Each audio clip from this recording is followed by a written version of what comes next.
ngayon, bagong saya, kwento sa bawat araw iyon. La la la la la la la la la la la la la la. Si Momba ang Dejeno, kasama si Miku ang tuta. Naglakbay sila sa Iceland kung saan ang mga bulkan ay sumabog.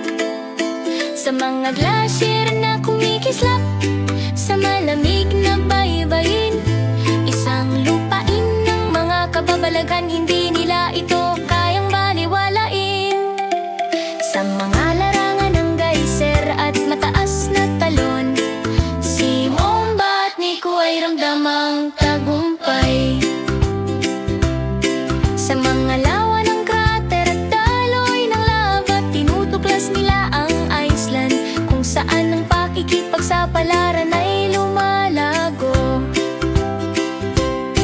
Si Momba at Miku tumatakbo sa niebe, sa mga ice cave, geyser at mga lugar na pupuntahan. Sa mga kababalagan ng bulkan, sila'y tumatalon at naglalaro sa Iceland. Ang saya ay laging malapit.